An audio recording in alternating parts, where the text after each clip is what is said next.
काला पंछी गांव के बाहर एक पुराना पीपल का पेड़ था। लोग कहते थे कि वहां एक रहस्यमयी काला पंछी रहता है। जो भी उसे देखता उसकी जिंदगी बदल जाती, पर कोई नहीं जानता था कि अच्छा बदलेगा या बुरा।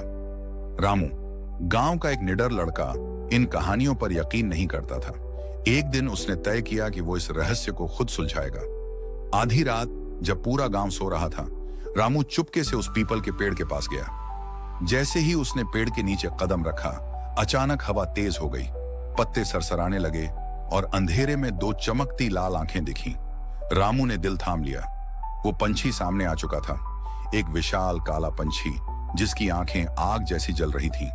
रामू ने हिम्मत जुटाकर पूछा, तू कौन है? पंछी की आवाज गूंजी, मैं वो हूं जो सच दिखाता है। क्या तू अपना सच जानना चाहता है? रामू थोड़ा डरा, लेकिन हाँ में सिर हिला दिया।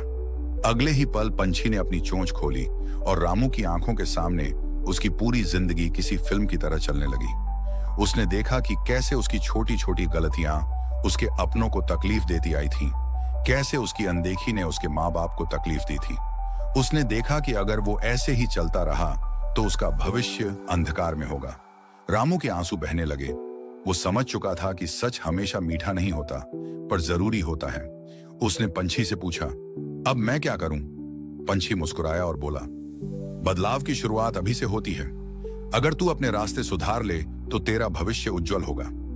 रामू ने उस रात कसम खाई कि वो अपनी गलतियां सुधारेगा। अगले दिन से ही उसने अपने माता पिता की सेवा शुरू की, गांव के लोगों की मदद करने लगा और मेहनत से पढ़ाई करने लगा।